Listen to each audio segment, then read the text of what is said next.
News eighteen Bangla digital পেজে আপনাদের প্রত্যেককে স্বাগত জানাই। আমি রয়েছি অমিত আপনাদের সঙ্গে এই মুহূর্তে, এবং রাজ্যে বিধানসভা নির্বাচন চলছে এবং আমরা দেখছি প্রধানমন্ত্রী থেকে শুরু করে কেন্দ্রীয় স্বরাষ্ট্রমন্ত্রী, অন্যদিকে আমাদের রাজ্যের শাসক দলের মুখ্যমন্ত্রী বা বিদায়ী মুখ্যমন্ত্রী মমতা বন্দ্যোপাধ্যায়, অভিষেক বন্দ্যোপাধ্যায়, তারা প্রত্যেককে নির্বাচনী প্রচারে ব্যস্ত রয়েছেন। আমরা কিছুদিন আগে দেখলাম যে ঝাড়গ্রামে নির্বাচনী প্রচারে গিয়ে প্রচার সেরে ফেরার পথে ঝালমুড়ি দোকান থেকে ঝালমুড়ি কিনে খেয়েছিলেন প্রধানমন্ত্রী। গত দুদিন ধরে আমাদের রাজ্যে রয়েছে এই মুহূর্তে, এবং আজকে কলকাতাতে তিনি রয়েছেন এবং আজকেও বিভিন্ন জায়গাতে তার নির্বাচনী প্রচার রয়েছে। তবে আজ সকালে হঠাৎই তিনি চলে আসেন প্রিন্সেপ ঘাট সংলগ্ন এলাকায়, এবং প্রিন্সেপ ঘাটের সামনে তিনি মর্নিং ওয়াক করেন বা প্রাতঃ ভ্রমণ করেন, তারপরেই সরাসরি তিনি উঠে পড়েন নৌকোয়। আমার সঙ্গে এই মুহূর্তে রয়েছেন গৌরাঙ্গ বিশ্বাস, যিনি ওই নৌকার মাঝি, যিনি নৌকা চালাচ্ছিলেন, যে নৌকায় গঙ্গা বিহার বা গঙ্গায় ভ্রমণ করলেন প্রধানমন্ত্রী। কেমন অভিজ্ঞতা ছিল আপনার হঠাৎ করে প্রধানমন্ত্রীকে সামনে পেয়ে? তিনি কি জানিয়ে এসেছিলেন নাকি হঠাৎ করে দেখতে পেলেন? না, অজানাই হঠাৎ এসেছে,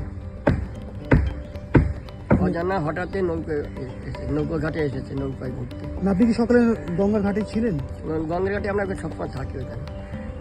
তারপর কি দেখলেন, সকালে কি দেখলেন যখন আপনি গঙ্গার ঘাটে ছিলেন? গঙ্গার ঘাটে যখন আমি ছিলাম ওইখানে, তখন ওইখানে আসতো, সবাই মিলে আসতো। তখন প্রধানমন্ত্রী হঠাৎ আসলো, আমি নিজেই দেখে প্রথমে ভাবতে পারিনি, আমি অবাক হয়ে গেছি যে প্রধানমন্ত্রী হঠাৎ 7টার সময় এখানে কি করতে আসবে। হঠাৎ করে দেখলেন? হঠাৎ করেই আসবে। তারপর কি বললো, এসে কি বললো আপনাদেরকে? কি বললো আপনাদেরকে? তারপর নৌকোয় উঠলো, নৌকোতে আমার নাম জিজ্ঞাসা করলো, আমি নাম বললাম। তারপর আর কিছু জিজ্ঞাসা করলো। নাম বললেন আপনি? তারপরে আপনি নৌকো চালালেন? হ্যাঁ। কোথায় ঘোরালেন আপনি নৌকায়? গঙ্গার মাঝখানে নিয়ে গেলাম ঘোরাতে। গঙ্গার মাঝে নিয়ে গেলেন ঘোরাতে? হ্যাঁ। কতক্ষণ নৌকায় ঘুরলেন উনি? প্রায় 40 মিনিট। 40 মিনিট কি করছিলেন নৌকায় ঘুরতে? ওই নৌকায় বসে বসে নিজে ক্যামেরা হাত নিয়ে ক্যামেরায় ফটো তুলছিল বসে বসে। আর কিছু নয়, তাই দেখেছি। আর মা গঙ্গার নাম করে মা গঙ্গাকে নমস্কার করছিল। আগে থেকে কি বলা ছিল প্রধানমন্ত্রী আসবে? না, আগে পরে আমরা জানিও না, হঠাৎ এসেছে। নৌকো কি আগে থেকে বুক করা ছিল বা কিছু ছিল? করা ছিল না, হঠাৎ করে প্রধানমন্ত্রী হঠাৎ ঘাটে আসবে এটা কোনো জানাই ছিল না আমাদের। কি বলা ছিল? নৌকো লাগবে সকালে, এমন কিছু বলা হয়েছিল? এমনি কটা লোক বলেছিল যে নৌকায় প্যাসেঞ্জার ঘুরবে, সকালবেলা লোক ঘুরতে আসবে, এইটাই বলা ছিল। যে প্রধানমন্ত্রী আসবে এই বলে কোনো কিছু জানা ছিল না, আর আমরা জানিও না। কতদিন ধরে আপনি নৌকো চালান? আমি নৌকো চালাচ্ছি, আমার বয়স যখন 16 বছর থেকে আমি নৌকোর লাইনে আছি। 16 বছর নৌকো চালান। বাড়ি কোথায় আপনার? আমার বাড়ি হুগলি জেলায়।